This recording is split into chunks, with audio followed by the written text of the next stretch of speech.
What if the quiet man fixing the lights at your office was carrying a story no one ever bothered to ask? What if one snowy night, a single act of kindness set in motion a chain of events that neither power nor money could control? In today's story, we invite you into a world where dignity wears work boots and true strength speaks softly but never backs down. If you believe in stories that restore your faith in people, don't forget to subscribe to our channel. We tell the kind that stay with you long after the screen fades.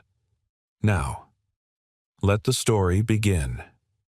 Single dad pulled a woman from a car wreck. She turned out to be the CEO interviewing him tomorrow. The snow was falling in thick wind-lashed sheets as Jack Carter squinted through the windshield of his aging sedan. The wipers groaned with every pass barely keeping up.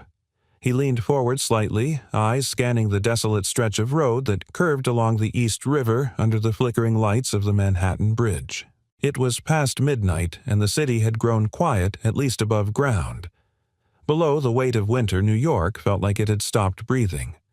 Jack's shift had ended an hour ago. He'd spent the evening repairing a busted HVAC unit at a third-rate motel that refused to heat more than one room at a time. His back ached. His fingers were cracked from the cold. And yet he wasn't in a hurry. Emma would be asleep by now, curled up in their small one-bedroom apartment with the stuffed rabbit she refused to part with, no matter how threadbare its ears became. As he reached the bend near South Street, his headlights caught a violent flash of movement, metal snow, and glass flying in a chaotic burst. Jack slammed the brakes. His tires skidded, fishtailed, then found traction. A black SUV had crashed through the guardrail, spinning out, striking the concrete barrier hard enough to twist the frame. Steam hissed from the crumpled hood, and one tire continued to spin uselessly. "God," Jack muttered. No other cars, no voices, just the hissing and the flurry of snow that swallowed sound. Without thinking, he threw the car into park and ran. The wind ripped through his jacket. His boots crunched over ice as he crossed the distance, his breath ragged. He reached the wreck and yanked the driver's side door jammed. He darted to the passenger side and found it crumpled but not locked. Inside, a woman was slumped against the deployed airbag, blood trickling down from a gash above her eyebrow. Her chest rose and fell shallow but steady. "Hey," Jack yelled, knocking snow from his gloves and brushing hair from her face. "Hey, can you hear me?" She groaned faintly. The smoke was getting thicker. He could smell something, fuel, maybe oil. He didn't wait to confirm. Jack reached in, unbuckled her, and gently pulled her limp body toward him. She was slender, but not small, and dead weight was always heavier than it looked. Her left foot caught on the console. He tugged harder. The car groaned like something underneath was breaking. He got her out just as flames licked beneath the engine block. Snow swirled around them as he dragged her a safe distance and lowered her onto the frozen grass. His jacket came off in one motion, and he wrapped it around her as she trembled, half-conscious. "Don't move," he said gently. "Help's coming."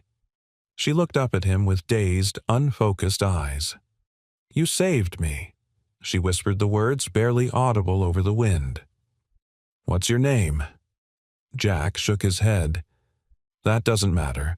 You're safe now."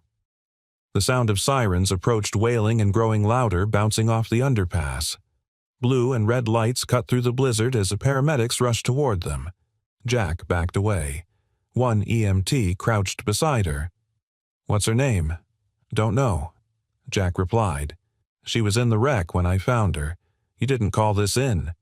He shook his head. Didn't have time. Another medic motioned for him to get checked, but Jack raised his hands. "I'm fine," he said, already stepping back toward the road. The woman turned her head weakly in his direction. Their eyes met for just a second, hers full of pain, confusion, maybe even gratitude. But then she was surrounded by responders, and Jack Carter, quiet, invisible. Jack faded back into the darkness. 15 minutes later, he sat behind the wheel of his car again, his hands still trembling as the heater blasted warm air over his face. His jacket was gone. His shirt was damp with melted snow, but his heartbeat had finally begun to slow. He didn't know why he hadn't told them his name. He just didn't want to. It didn't feel right to make it about him.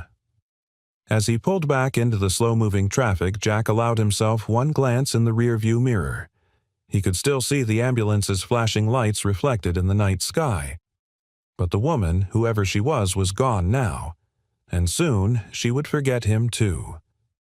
He exhaled deeply and whispered to himself, "It's enough she's alive." What Jack didn't know, couldn't have known, was that the woman he had just saved wasn't just anyone. She was Ava Whitmore, CEO of Whitmore Industries, and in exactly 72 hours she would be sitting across from him in a glass-walled conference room holding the final decision over the only job that might save his daughter's life. But tonight, none of that mattered. Tonight, all that existed was a man who didn't walk away, and a life he refused to let slip into the dark. The knock came just after sunrise, quiet but firm. Jack Carter stirred from the worn recliner where he'd fallen asleep, still in yesterday's clothes.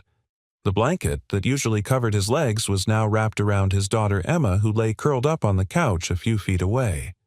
Her cheeks were flushed with warmth, her breathing soft. Jack smiled, then rubbed his eyes stiff from sleeping upright. Another knock, more insistent. He opened the door to reveal Mrs. Rivera, their elderly neighbor from across the hall, holding a small paper bag and wearing her usual mismatched cardigan and floral slippers. "I brought those cranberry muffins Emma likes," she said, brushing snow off her shoulders. "And you got a call. They left a message on my landline." Sounded important. Jack blinked. A call, she handed him a scribbled note with a number and a name. Whitmore Industries. Some lady named Kayla. Jack's heart skipped. "Whitmore," he repeated, barely believing it. "That's what I said." She smiled kindly, then looked over his shoulder. "How's she doing?" Better Jack said. "She had a rough night. Cough wouldn't let her sleep." Mrs. Rivera nodded. "You go call them. I'll stay with Emma for a bit." Jack didn't argue. Minutes later, he was in the hallway outside, cell phone pressed to his ear, listening to a crisp voice on the other end. "Mr. Carter, this is Kayla Reynolds, executive assistant to Ms. Ava Whitmore. We'd like to invite you to interview for the facilities supervisor position. Are you available this Friday at 10 a.m.? Jack nearly dropped the phone. He had applied to Whitmore Industries months ago. It was a long shot, a top-tier company with top-tier benefits. The kind of job that came with a steady salary, health insurance, and the stability he desperately needed for Emma's treatments. But he'd heard nothing back. Not even a rejection. And now... "Yes," he said, trying to keep his voice steady. "Yes, I'm available." Later that day, Jack stood in the bathroom staring at his reflection. He'd shaved for the first time in weeks, trying to tame the graying stubble along his jawline. He adjusted the collar of his cleanest button-down shirt, the one he saved for church on Easter. The corners were a bit frayed, but it was the best he had. Emma sat on the edge of the bathtub, swinging her legs. "You look nice, Daddy." "Thanks, Peanut. Are they going to give you the job?" Jack crouched down beside her, smoothing her hair back gently. "I don't know, sweetheart, but I'm going to try." She looked up at him with wide, serious eyes. "I hope they say yes. Then you don't have to work late anymore. And we can go to the aquarium." Jack smiled, swallowing the tightness rising in his throat. That's the plan. Friday arrived with icy wind and a sky heavy with clouds. Jack walked into the Whitmore building, a modern glass-paneled skyscraper in Midtown with palms damp and heart thudding. The lobby gleamed all steel and silence. Polished floors reflected overhead lights like mirrors. People in suits moved swiftly, confidently. Jack felt like he'd stepped into another world. The receptionist greeted him with a brief smile and pointed him to the 29th floor. "Miss Whitmore will see you shortly." Jack's elevator ride was silent but nerve-wracking. He rehearsed answers in his head, his experience, his skills, why he wanted the job. But as the doors opened, his thoughts fell away. The conference room was walled with glass overlooking a gray Manhattan skyline. A long table ran through the center, and at the head of it, standing tall in a slate-gray suit with a scarf wrapped lightly at her throat, was the woman from the crash. Jack froze.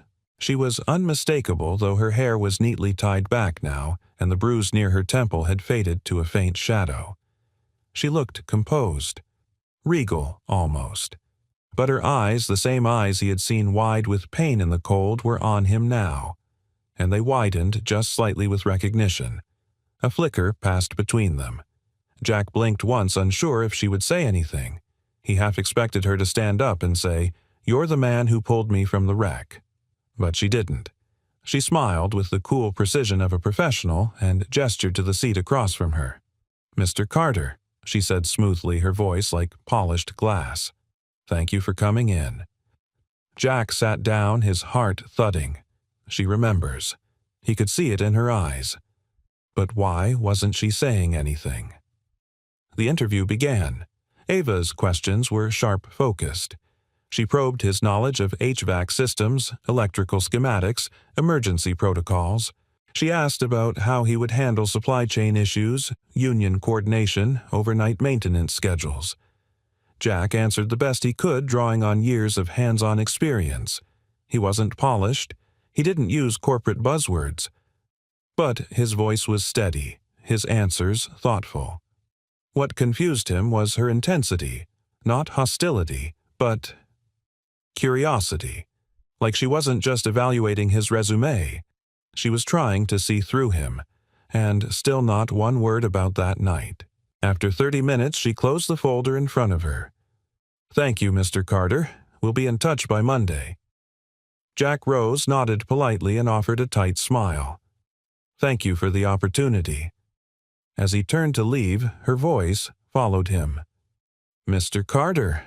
He paused. Ava tilted her head, and for the first time her voice softened. "Why did you leave before the ambulance arrived?"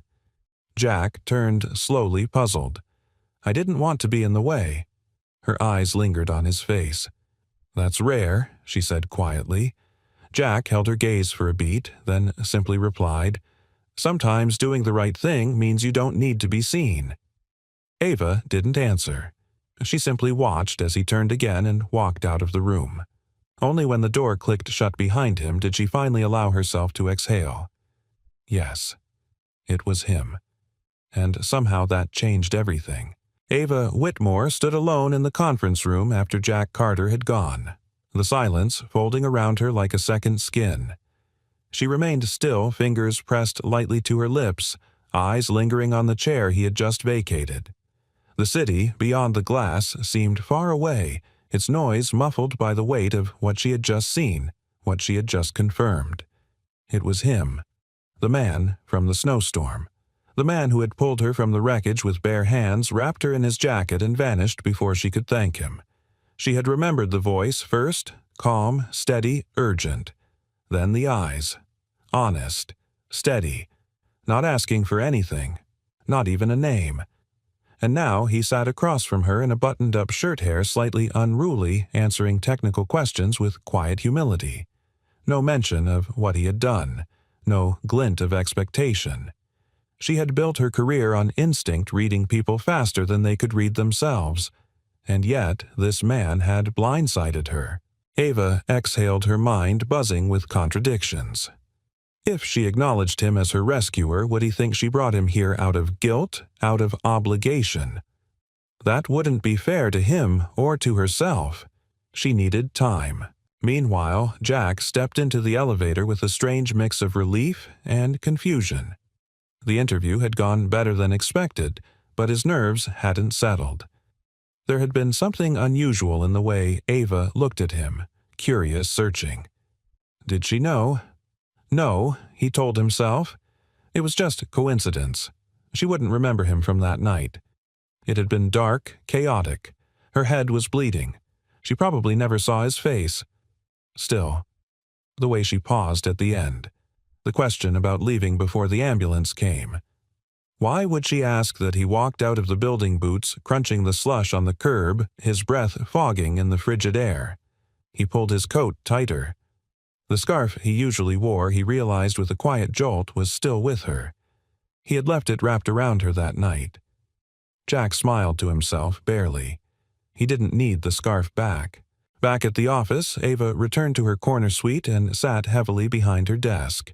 She stared at the email draft on her screen for a full minute before deleting it entirely. Instead, she reached for her phone. "Kayla," she said when her assistant picked up. "I want a full background check on Jack Carter Education Work History family." Quietly. There was a pause. "Is something wrong?"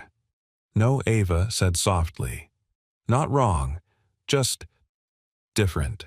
That evening, Jack picked up Emma from Mrs. Rivera's apartment across the hall. She ran into his arms with a gleeful squeal, her little backpack bouncing behind her. "How'd it go?" Mrs. Rivera asked, passing him Emma's lunchbox.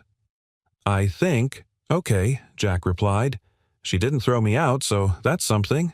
Mrs. Rivera chuckled, then gave him a look, gentle but probing. "You know, Jack, sometimes life circles back in the strangest ways." Jack furrowed his brow. "What do you mean?"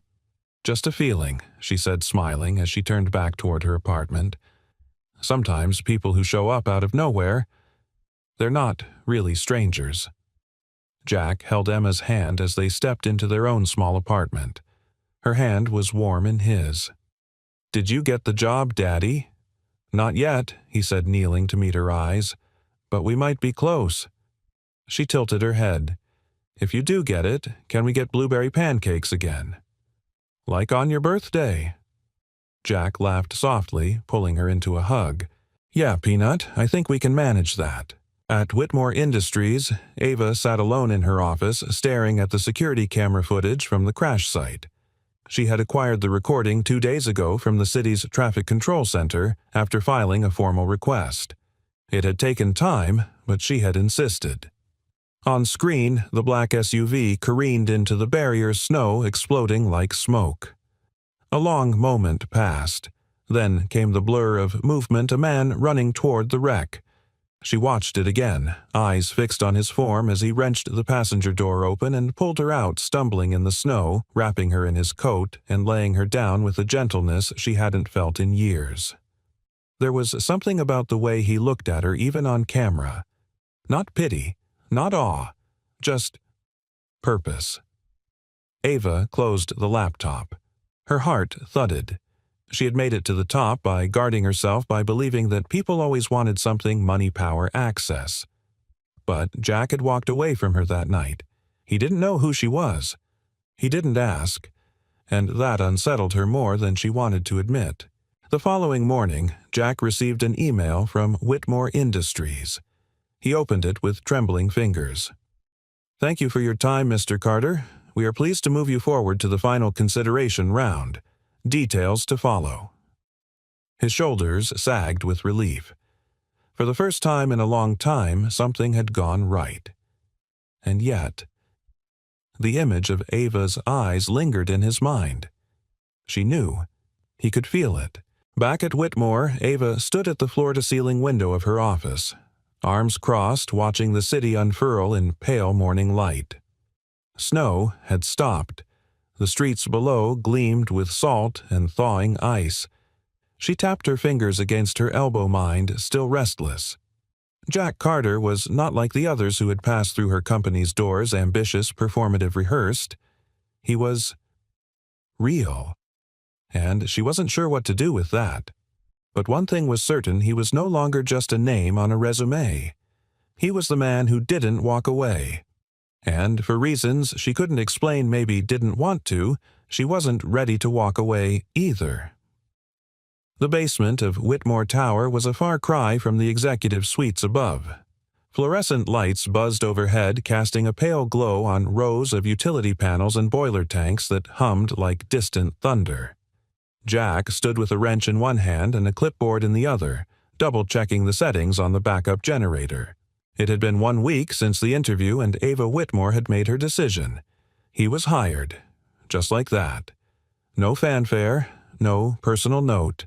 A formal email, crisp and direct like everything else about her. Jack hadn't seen Ava since that day in the glass-walled room. In fact, he'd barely glimpsed her at all, save for one fleeting moment in the elevator where she entered with 2 board members and didn't acknowledge him beyond the briefest of nods. and yet he could still feel her presence like static in the air. He didn't know what to make of her silence. She hadn't mentioned the night of the crash, hadn't thanked him, hadn't even hinted that she remembered. But something told Jack it wasn't forgotten. Not by her, and certainly not by him. New guy, someone called from behind. Jack turned to see a tall, broad-shouldered man approaching with a clipboard of his own and a sideways smile. "I'm Luke, head of overnight crew. You're Cartwright." "Yeah." "Jack." Luke extended a hand. "We've heard about you." Jack raised an eyebrow. Already Luke smirked. Hard not to. "Word is, Ms. Whitmore herself requested you for this role. People talk." Jack's expression remained neutral. "I just came here to do my job." Luke tilted his head, studying him. "That's rare around here. Most folks come to be seen. You just come to work." Jack gave a small shrug. "I've got a daughter. I don't have time for politics." Luke clapped him on the shoulder. "You'll fit right in with the night crew." By week's end, Jack had repaired 2 ventilation faults, reprogrammed a malfunctioning control panel, and climbed into a crawlspace to fix a burst pipe that others had avoided for months. He didn't complain. He didn't grandstand. He just did the work and did it well. But not everyone was impressed. In a high-level meeting on the 30th floor, Gregory Sloan, COO of Whitmore Industries and Ava's longtime lieutenant, slammed a folder onto the glass table. "This Carter guy," he said, voice taut. Where did he even come from? Ava, seated at the head of the table, didn't look up. He came from our applicant pool. He was qualified. He was buried in the bottom third. Gregory shot back. "You bypassed protocol. No second interview. No peer review." Why Ava finally met his gaze. "Because I saw something the system didn't." Gregory leaned forward. "You're going soft. We're heading into Q4 under pressure. This is not the time to experiment." Ava's eyes hardened. "He's not an experiment. He's a solution." Gregory leaned back, lips pursed. "He's also a wild card. Quiet types tend to have something to hide." Ava paused, voice cool. "Maybe it's that the loud ones have already shown their hands." Gregory scowled but said nothing more. He'd known Ava long enough to recognize that tone. Debate was over. Downstairs, Jack was crouched in a utility hallway checking wiring that had shorted during last night's snow. The chill from the outside seeped in through the concrete walls, but he was used to discomfort. What he wasn't used to still was the silence that followed him. It wasn't just quiet, it was intentional. People had started to notice. Some avoided eye contact. Others whispered when he passed. Jack tried to shrug it off, but the feeling crawled under his skin. After hours, he asked Luke about it. "They think you're connected," Luke said, wiping his hands on a rag. "Connected." Luke nodded. "To Ava. To Sloan. To someone. Nobody comes in here and jumps protocol without strings." Jack sighed, leaning back against a panel. "I don't have strings. Just a sick kid and a second chance." Luke studied him for a long moment. "Then you better be twice as good and half as visible. They don't like what they can't explain." That night, Jack returned home just after midnight. Emma had fallen asleep on the couch again, her little body curled around the rabbit she refused to replace. He picked her up, gently, tucked her into bed, then sat on the edge of the mattress watching her breathe. There were days he felt like a ghost walking through a world that barely acknowledged him. But here, in this small apartment with its chipped paint and leaky faucet, he was still needed. Still seen. He reached into the drawer and pulled out the hospital bill he hadn't opened yet. $3,840, just for the latest round of Emma's tests. He folded it slowly, setting it aside. This job, it had to work. There was no plan B. Upstairs, Ava lingered in her office long after the building had emptied. She stood by the window watching the snow begin to fall again, softer this time. She had reviewed Jack's personnel file twice. His credentials were solid. His references glowed. But that wasn't why she'd hired him. It was what he'd done when no one was looking. She hadn't forgotten the feel of his jacket still damp with snow, or the way he'd said, "You're safe now," like it was a promise he meant with his whole life. And he had left, without waiting to be thanked. That mattered more than any resume. Still, she had remained silent, partly out of uncertainty, partly out of fear that acknowledging what had happened might change everything, make it feel transactional. But silence had its cost. She turned from the window and looked down at her desk. On top sat a sealed envelope, an invitation to the annual corporate reception next Friday. Black tie, dozens of eyes, and always politics. She slid it aside. Maybe it was time to disrupt the script. Maybe it was time to stop pretending that what happened that night wasn't real. Ava picked up her phone, scrolled to Jack Carter's employee file, and paused. She didn't call him. Not yet. But something had shifted. Because in a world full of people fighting to be seen, she had just begun to notice the only man who wasn't trying at all. And that was precisely what made him unforgettable. The snow had stopped by morning, leaving behind a thin, glittering crust on the city's shoulders. Jack Carter stood in the modest kitchen of his apartment, buttoning Emma's coat while balancing her small pink lunchbox under one arm. "You sure you're okay coming with me today?" he asked, crouching to zip her up. Emma nodded enthusiastically, her eyes wide with excitement. "Mrs. Rivera has that doctor appointment, right?" Jack smiled. "Yeah, and the sitter canceled. And I promised to be quiet like a cat," she added, miming a silent paw step. He tapped her nose gently. "I'll hold you to that." Whitmore Tower felt different when Jack entered with Emma beside him. She clutched his hand, her eyes darting from the gleaming marble floors to the elevator's glass-paneled walls, which revealed a dizzying view of Manhattan rising around them. She looked small under the fluorescent lights, her rainbow knit hat bobbing with every step. They rode the elevator down to the facilities wing where the hum of machines and the echo of footsteps offered a strange kind of comfort. "This is where you work?" she asked in a whisper. "Yep," Jack said. "It's not glamorous, but it keeps the lights on, literally." Emma giggled, then hugged his arm. "It smells like socks." He laughed, and for a moment the world felt lighter. By mid-morning, Jack was replacing ceiling tiles in the third-floor break room, while Emma sat on a bench nearby, drawing quietly with the crayons he always kept in his backpack just in case. Upstairs, Ava was walking through the corridor with a tablet in hand, reviewing supply budgets, her heels clicking against the polished floors. Her assistant, Kayla, trailed behind, relaying the agenda for the upcoming board meeting. As they turned a corner, Ava stopped abruptly. Through the open door of the break room, she caught a glimpse of a small girl in a purple jacket seated alone, scribbling colorful shapes across printer paper. And sitting beside her, arms deep in a ceiling panel, was Jack. Kayla continued walking, oblivious. Ava stayed. For a moment, she simply watched. She hadn't expected this, hadn't even known Jack had a child. But as she observed the gentle glance he gave Emma every few seconds and the quiet, confident way the girl moved in his orbit, something within her stirred. Emma looked up and saw her. Ava blinked. The child stared at her for a beat, curious but not afraid.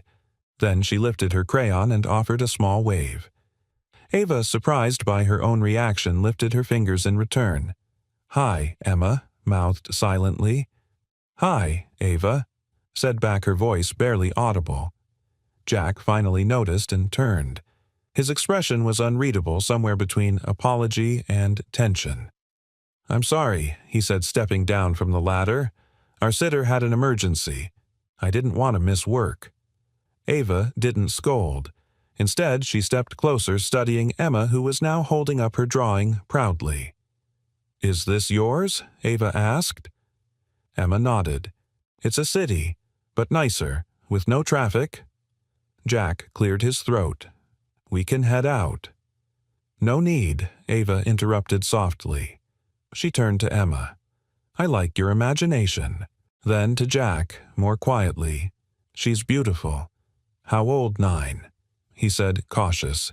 "She reminds me of someone," Ava murmured. Then she smiled as if catching herself. "Let me know if you need a more private space next time." Jack blinked. "Thank you. That means a lot." She nodded, gave Emma one more warm glance, then turned and left without another word. But the moment lingered. Later that evening, as they walked home through soft flurries of snow, Emma tugged on Jack's sleeve. "Was that lady your boss?" "Yes." "She's pretty," Jack chuckled. "She's also very smart and busy." She looked kind of sad. Emma said, her voice thoughtful. Jack stopped walking. "Sad," he repeated. Emma nodded, like her heart had a Band-Aid on it. Jack didn't respond right away. Instead, he lifted her onto his shoulders and continued down the sidewalk, the wind carrying the scent of roasted peanuts from a street cart nearby. Sometimes, he said, even strong people have parts that still hurt. That night, Ava stood in her penthouse overlooking a city lit in gold and silver. A wine glass sat untouched beside her. On the table was the drawing Emma had left behind. Kayla had retrieved it after they'd gone. A city, with no traffic, a river running through the center, bridges made of flowers. She turned it over.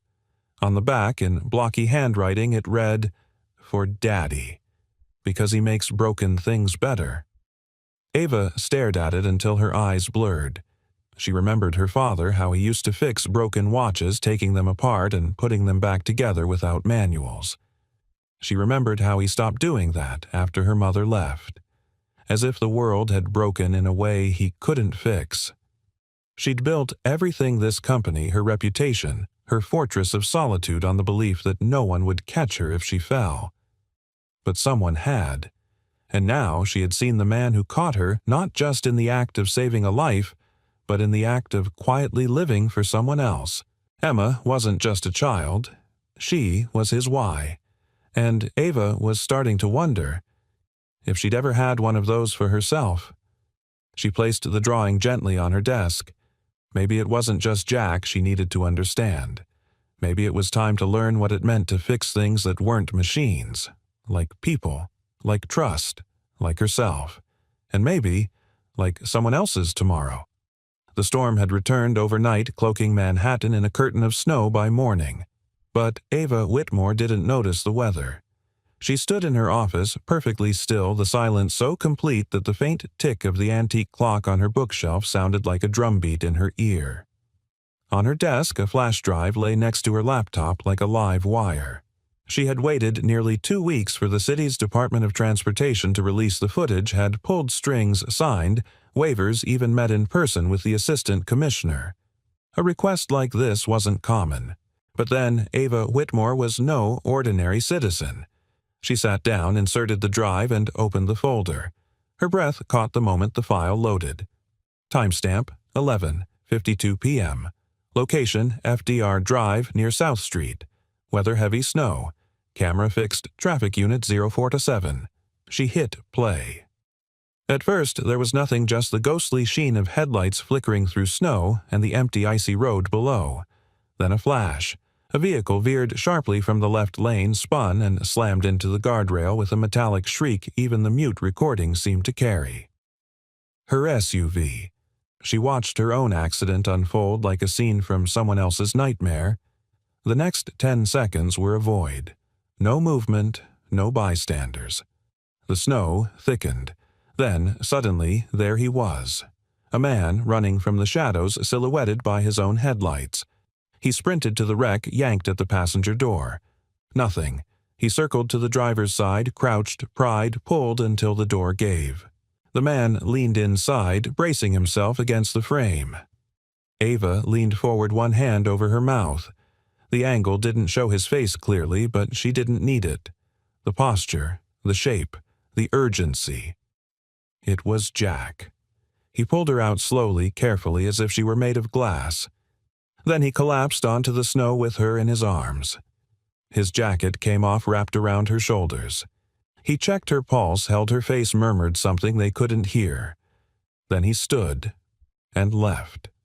No ambulance, no police yet. He simply walked away into the night. Ava sat frozen as the screen faded to black. A knock on the glass pulled her from the trance. Kayla stood at the door. I didn't mean to interrupt. The 10 a.m. was pushed to noon. And Mr. Sloane is asking for, I'll handle him later, Ava said softly. Kayla glanced at the screen, recognized the paused image. Her eyes widened. Is that? Yes.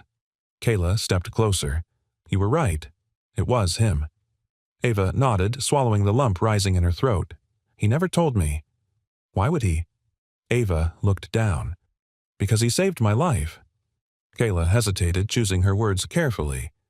Maybe that's exactly why he didn't. That afternoon, Jack was in the mechanical control room tracing a glitch in the security access panel logs. The fluorescent lights above flickered with that peculiar stutter they always did when a snowstorm passed through. He was halfway through testing a relay switch when a voice came from behind. I see you still fix things yourself. He turned. Ava stood in the doorway, her expression unreadable but far gentler than usual. No tablet, no phone, just her. I try, Jack said, standing. What can I help you with? She stepped inside. Actually, I came to say something, and I didn't want to do it over email or in a hallway. Jack wiped his hands and waited. I know it was you, she said. That night. The crash. He didn't move, didn't deny it, just held her gaze. I requested the traffic footage, she added. I needed to see it with my own eyes, and now I have. Jack looked down, exhaled slowly. I didn't think you'd remember. I remembered your voice first, she said, then your hands. The way you spoke to me. Calm, like you'd done it before. I haven't, he said quietly. She nodded. That's what makes it even more incredible. Silence settled between them like snowfall, gentle but weighted. Why didn't you tell me, she finally asked. Jack leaned against the wall, folding his arms. Because you didn't need to know. You were okay. That's all I cared about. Ava studied him, then said, That's not how people work in this city. Jack gave a half smile. I guess I missed the memo. She chuckled, soft and unguarded, and for a moment it felt like the air between them warmed. I owe you my life, Ava said. And I don't say that lightly. Not just as a woman, but as someone who hasn't needed anyone for a long time. Jack looked at her, something flickering in his eyes. You don't owe me anything. But if I'm being honest, maybe I needed that night as much as you did. She tilted her head. Why? Because I'd forgotten what it feels like to make a difference. To matter. That moment. It reminded me. Ava's throat tightened. She stepped closer, voice quiet. You mattered long before that night, Jack. I just didn't see it. Their eyes locked. The room, the building, the city outside, it all fell away for a breathless second. And though nothing was said aloud, something between them shifted. Recognition. Respect. Something tender. Ava broke the moment with a gentle nod. There's a corporate event next Friday. Black tie, board members, speeches. Most people will be faking smiles and swapping business cards. Jack raised an eyebrow. Sounds riveting. She smiled. I want you to come. He blinked. Me as my guest, she said. Not as a favor. Not because of the past. But because maybe it's time the people in that room met someone real. Jack didn't answer right away, but then quietly he said, I'll think about it. Ava nodded, then turned to leave. And just before stepping through the door, she looked over her shoulder. Thank you, Jack, for that night, and for not walking away. Then she was gone, and Jack was left standing in the hum of wires and lights, heart pounding not because of what had happened, but because of what might just be beginning. The invitation sat on Jack's kitchen table for 3 days before he even touched it again. Thick, cream-colored cardstock, the Whitmore Industries logo embossed in gold at the top. Below it, annual corporate reception. Whitmore Tower Grand Ballroom. Formal attire required. He turned it over slowly in his hands as Emma ate cereal beside him, her eyes darting between her spoon and her father. Are you going to go? Jack looked up. To what, that fancy party thing, she said, clearly eavesdropping. You keep looking at the envelope like it's going to bite you." He chuckled. "You think I'd fit in there?"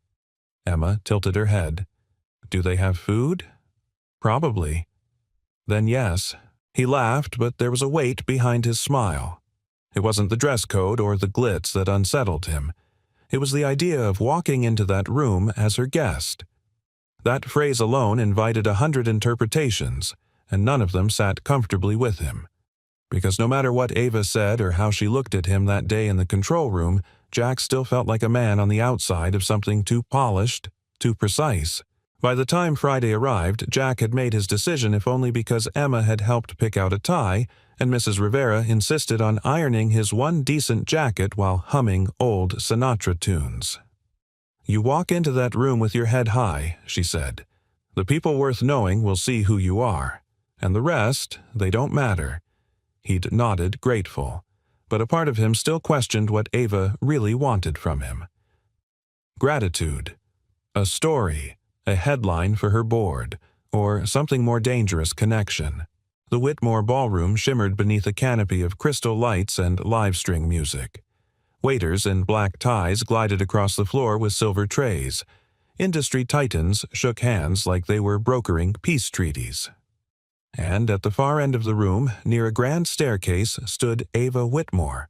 She was dressed in a midnight blue gown that was understated but unmistakably elegant. Her hair swept into a soft chignon, her only jewelry a thin silver bracelet that caught the light when she turned her wrist. Yet it wasn't any of that made Jack pause as he entered. It was her eyes. She saw him across the room before anyone else did, and for a moment the noise dulled.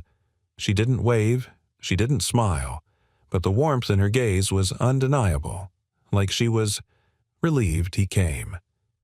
A junior executive approached Jack quickly. "Sir, can I see your invite?" Jack held it up. The man glanced at it, then at Jack's well-worn jacket and scuffed shoes. His polite smile faltered. "Oh, you're Miss Whitmore's guest." Before Jack could reply, Ava was already at his side. "Jack," she said, voice calm and clear. "Glad you made it." The junior exec paled slightly and backed away. Jack raised an eyebrow. "Was that my first test?" "No," she said, her lips tugging upward. "That comes later." She offered her arm. He hesitated, then took it. The evening blurred into conversation and introductions. Ava moved through the crowd like water fluid poised commanding, and Jack, despite himself, found he didn't want to leave her side. Not because he was dazzled by the event, but because next to her he felt seen. Still, not everyone shared Ava's perspective. Across the room, Gregory Sloane watched them with narrowed eyes, his scotch glass tight in his grip. He'd spent the last 2 weeks digging through Jack Carter's file, convinced there was a missing piece. No man got that close to Ava professionally or personally without a reason, and tonight Jack had shown up not just as a guest but on her arm. Unacceptable. Gregory approached just as Ava stepped away to speak to a board member. Jack stood alone for the first time in an hour scanning the room. Gregory moved in. "Jack Carter, isn't it?" he asked, a tone like a blade wrapped in velvet. Jack nodded. "That's me. Gregory Sloane, COO. He offered his hand. Jack shook it. "I've been meaning to chat," Gregory continued. "You've made quite the impression lately." Jack sensed something cold beneath the civility. "Just doing my job. That's what concerns me." Jack blinked. "Excuse me. You see, we have a culture here. Processes. Protocols. And I find it troubling when someone leaps over all of them and lands in a senior position without so much as a second interview." Jack folded his arms. "I didn't leap anywhere. I was hired." Gregory's voice dropped. "You were selected. By Ava. Personally. That kind of decision carries weight and consequences." There was no threat in the words, and yet it felt like one. Jack didn't flinch. "I didn't ask for special treatment." "No," Gregory said, stepping closer, "but you're standing in a room full of people who think you did." Before Jack could respond, Ava reappeared.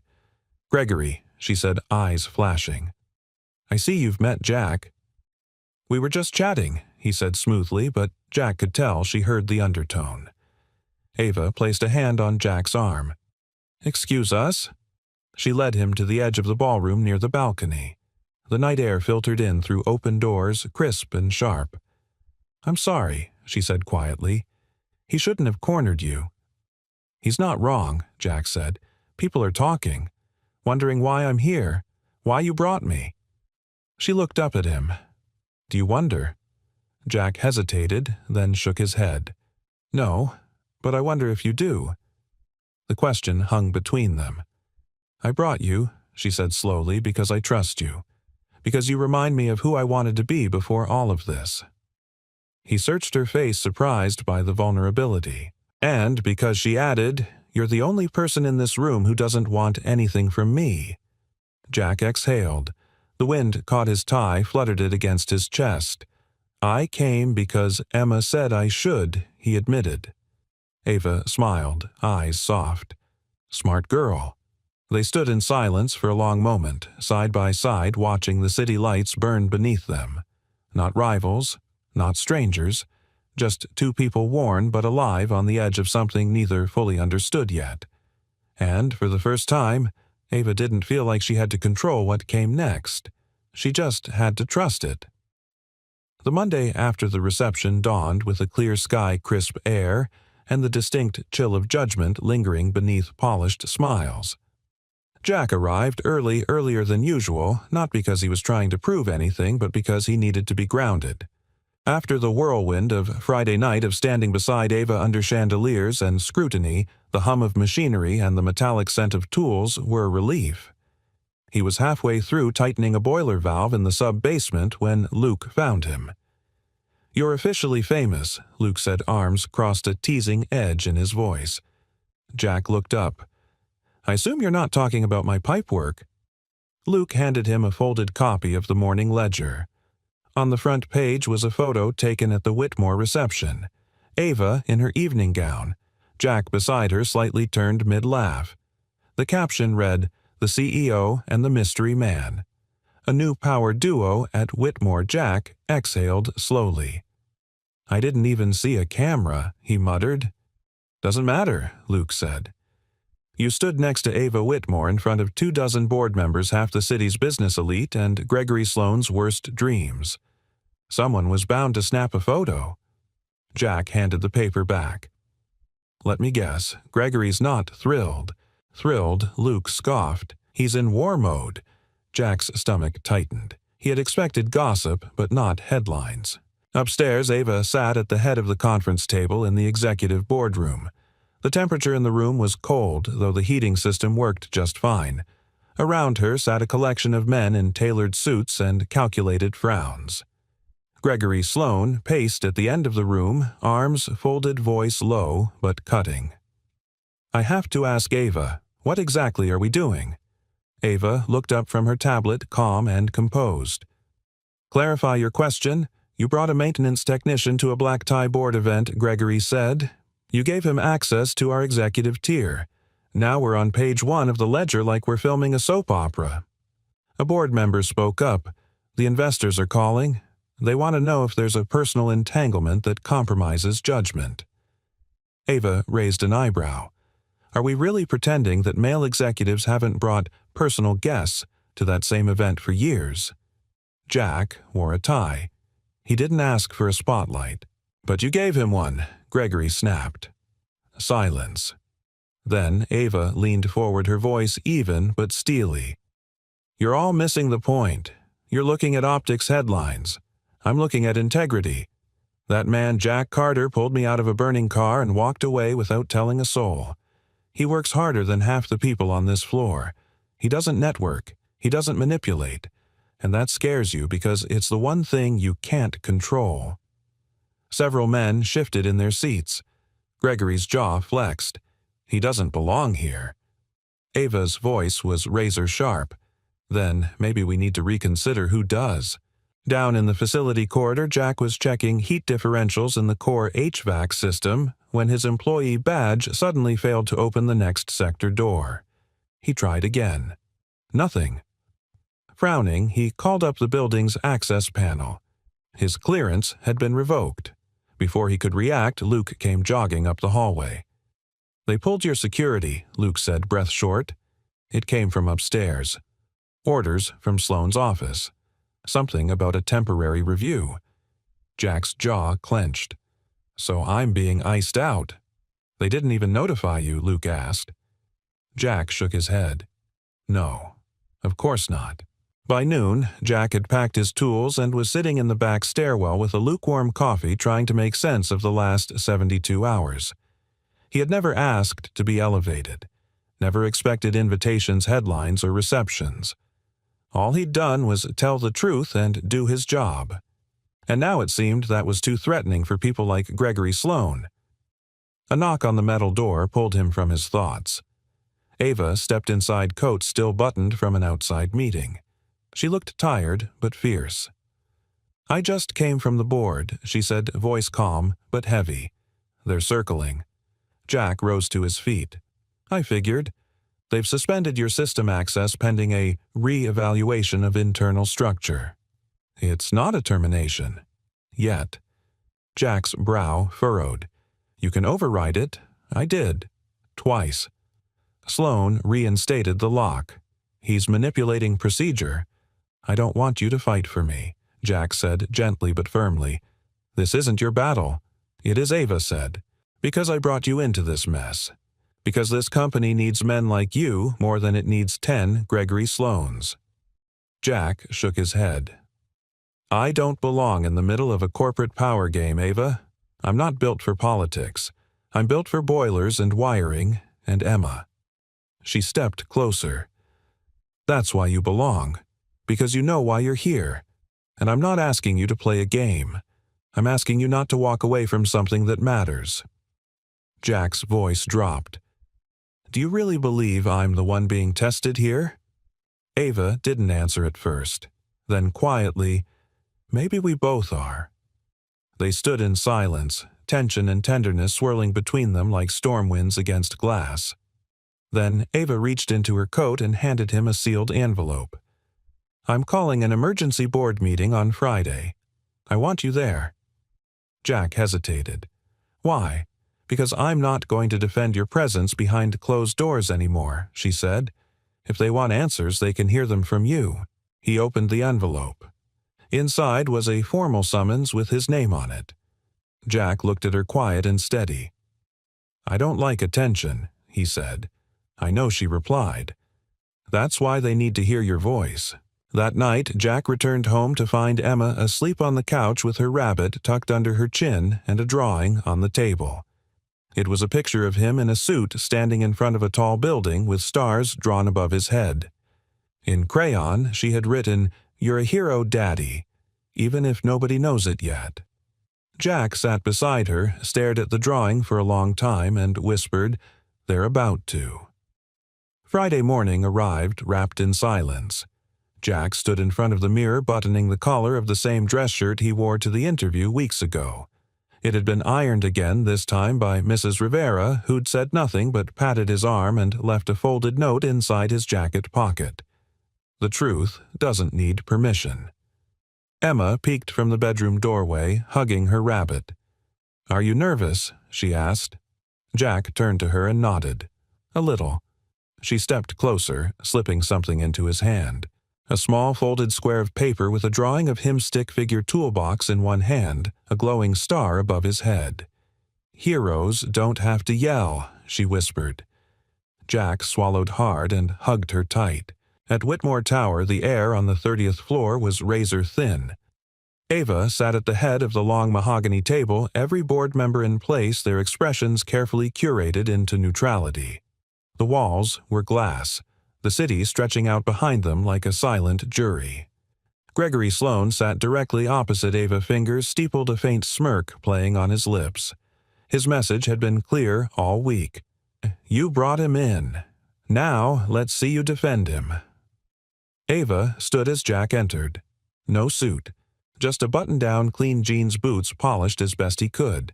He looked out of place in the room, but somehow also the most grounded person there. Ava gestured to the seat beside her. Mr. Carter said Gregory without looking up. This isn't a disciplinary hearing, to be clear. This is simply a clarification of roles, ensuring we're aligned on company culture and expectations. Jack took his seat calmly. Happy to clarify. A chuckle rose from the far end of the table. You certainly made an impression. Gregory leaned forward. The concern, frankly, is influence. Optics. A senior employee being fast-tracked under executive favor raises questions. Jack met his gaze evenly. I was hired after one interview because your CEO saw something in me. Not because I asked for anything. I've shown up. I've worked. I've kept my head down. If that's what bothers you, I don't think I'm the one with something to explain. A few brows lifted. One board member scribbled something in her notebook. Let's be honest, Mr. Carter said. Gregory, you were the man in the photo. That image suggested closeness, not professionalism. Jack sat forward. You want to talk about the photo? Fine, but let's talk about the moment before it was taken. He looked at each person around the table. She invited me because I saved her life. On a street in the snow when nobody else stopped. I didn't know her name. I didn't know who she was. I didn't care. I did it because I believe in doing what's right even when nobody's watching. A hush fell over the room. I didn't tell anyone. I didn't use it to get a job or leverage or favors. I came here because I need work. I have a daughter. I fix things pipes, wiring, machines. It's what I do. He paused. But I think you're afraid I might fix something else. Something deeper. Like how we treat people who can't talk their way into rooms like this. Ava didn't move, but her chest rose with a slow breath. Gregory narrowed his eyes. You're implying we're broken. Jack stood. I'm not implying anything. I'm saying that when leadership stops recognizing integrity just because it comes in a worn jacket instead of a tailored suit, then yes, something's broken. No one interrupted him. And if what makes someone a threat here is not wanting anything but to do the job well, then maybe I'm in the wrong place. He turned to Ava. Unless I'm not. She looked up at him steady. You're not. Jack nodded once. Then you'll know where to find me. He walked toward the door, his steps even. For a moment it felt like no one breathed. Just before exiting, Jack turned back. For what it's worth, he added, voice quieter now. I don't belong here to make noise. I'm here to make sure when people turn on the lights they stay on. Then he left. Silence held the boardroom in a suspended state. Then a woman from the far end of the table, gray-haired, sharp-eyed, spoke. I've been on this board 22 years, she said. That's the first time anyone in this room reminded me why we exist. Several others nodded slowly. Gregory looked shaken but forced a smile. Well, perhaps that's enough drama for one morning. No, Ava said, rising to her feet. Not yet. She faced them all standing tall. Jack Carter is not a symbol. He's not a headline. He's a reminder that we've strayed too far from the people who make this company run. She glanced around.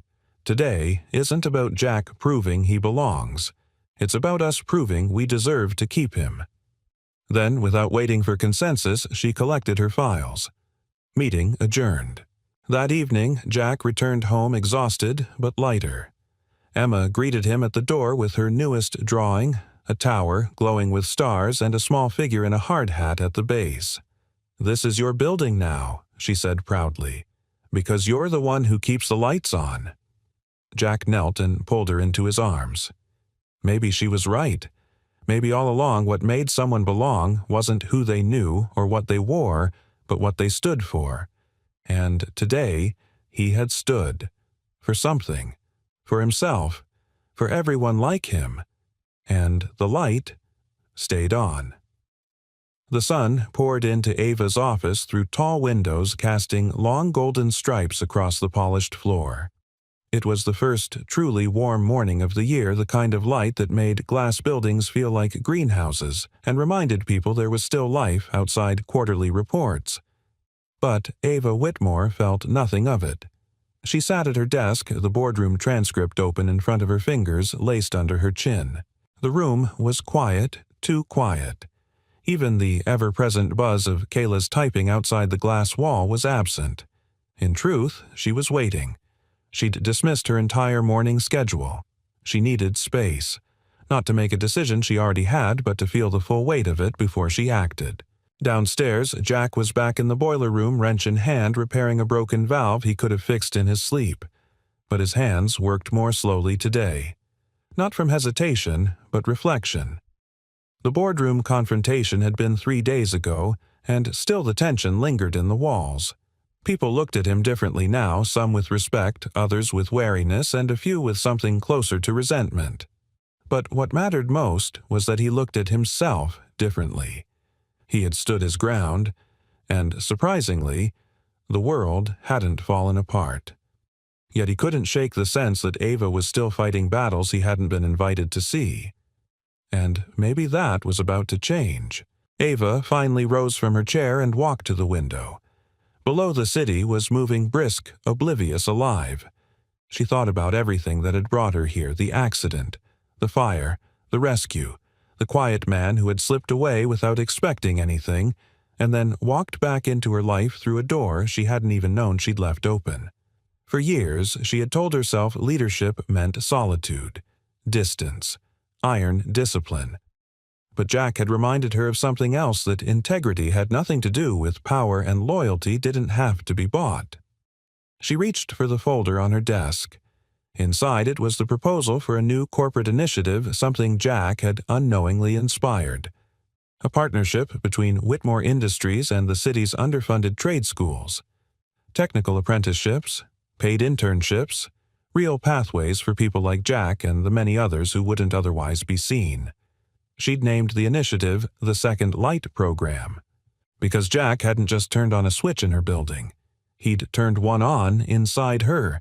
Later that afternoon, Ava appeared in the facility's office without warning. Jack looked up from his workbench, surprised. "You're early," he said, wiping grease from his hands.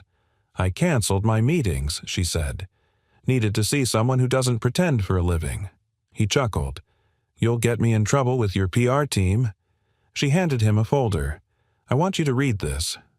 He opened it, scanned the first page, then looked up sharply. "This is your idea." "It's yours," she said. "You just didn't pitch it." He flipped the page, absorbing details. Vocational partnerships, full healthcare coverage for entry-level roles, a mentorship program. "I want you to head it," Ava added. "You'd stay in facilities, but with an expanded title, Director of Infrastructure Development. Full authority to build the program from the ground up." Jack stared at her, stunned. "You're serious?" "As a rebuilt firewall," she replied. He didn't laugh. Not yet. Instead, he set the folder down and looked at her closely. "Why me? Because this company needs a moral compass, and because I trust you more than I trust anyone on the 31st floor." Jack was quiet for a long beat. Then, "You're going to take heat for this. I already have," she said, "but some choices you make for survival, others for legacy." Jack exhaled. "You really think I can do this? I don't promote people because of their resumes," she said softly. "I promote them because of what they do when no one's watching." His gaze softened. "And this," she added, her voice quieter now, "isn't about repaying a debt. It's about building something better. Together." The word lingered in the air. Together. Not just as colleagues, not just as leaders, but as people who had walked through fire in different ways and had chosen not to be hardened by it. That evening, Jack and Emma took a walk through Central Park. Spring was peeking through the ground patches of green shy crocuses and puddles that reflected the sky. Emma skipped ahead, arms wide. "Daddy, watch me fly," Jack smiled. "You already are." He'd told her about the new job, about how things might change, more meetings, more responsibilities, but also more chances to help people who needed someone to believe in them. "Will I still get to see you in the morning?" she had asked. "You'll always see me," he said. Maybe not always in boots and tools, but always. Now walking behind her, he saw the future more clearly than he ever had. Not just a better paycheck, not just restored dignity, but the power to build something lasting for her and for all the kids like her whose parents were trying to hold on with scraped knuckles and quiet courage. Back in her penthouse, Ava watched the city lights flicker to life. Across the street, in another high-rise, someone was replacing a bulb on a rooftop sign. She smiled. The lights stayed on, because someone like Jack was still out there, fixing things no one noticed, and, finally, being seen.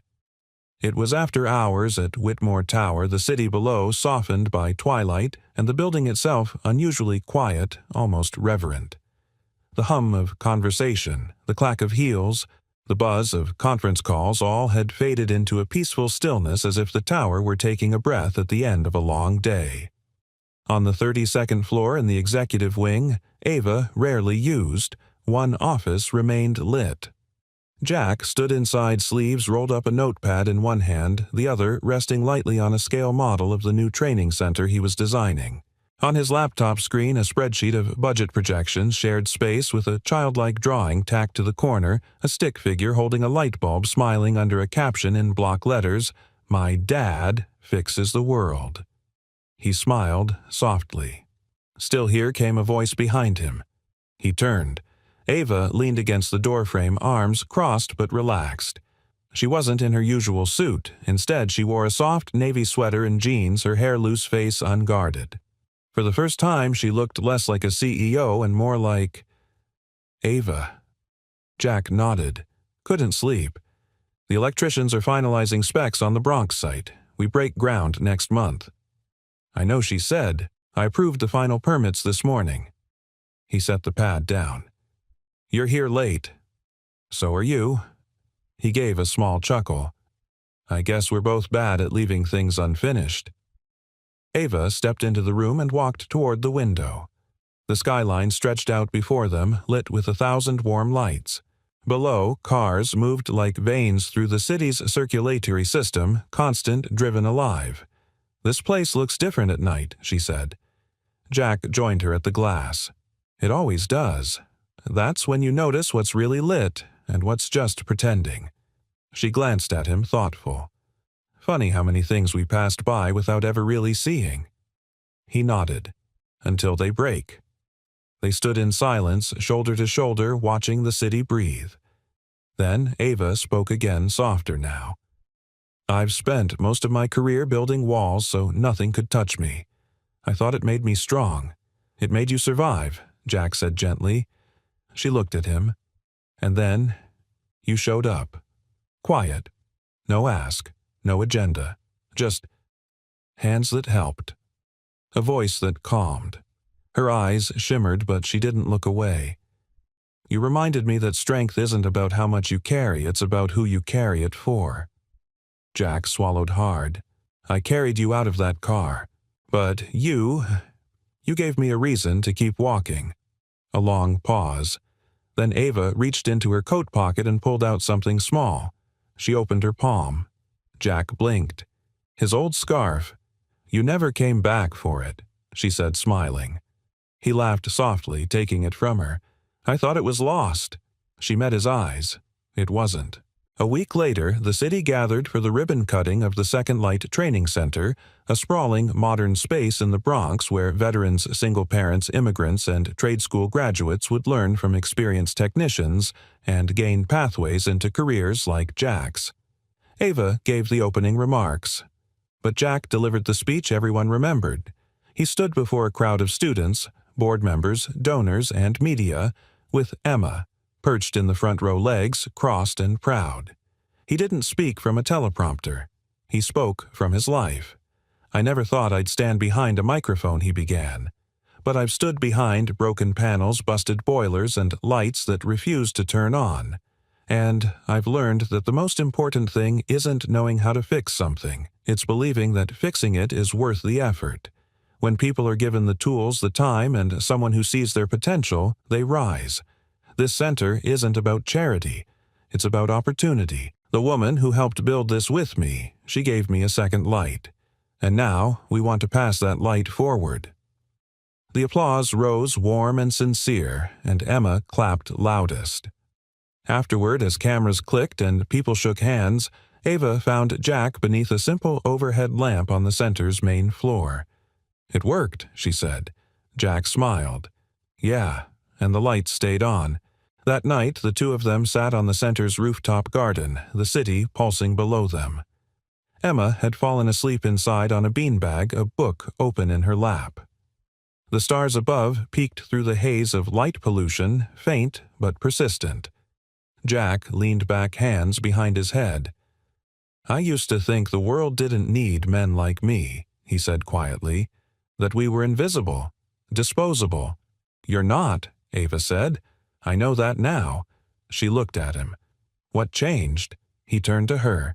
"You didn't walk away." For a long moment they simply sat in that truth. Then Ava took his hand, threading her fingers with his. Not urgently, not possessively, just surely. I think she whispered, "This is how healing begins." He nodded, eyes on the distant glow of downtown. "And how stories begin," he added. "No," she said, resting her head on his shoulder, "how the right ones continue." Months later, Emma placed a framed photo on her nightstand. It was of her dad and Ava in hard hats standing under a newly lit sign, Second Light Training Center. She turned off her lamp and whispered, "Good night, world." And in the darkness, the building across the city blinked back. The light was still on, because someone chose to stay, and someone else finally chose to let him in. We'd love to know where you're watching from. Drop your city or country in the comments below, and let us know what part of the story moved you the most. If this story touched your heart, don't forget to subscribe so you never miss another tale that brings warmth, hope, and a little light to your day. Thank you so much for watching. We're truly grateful to have you here.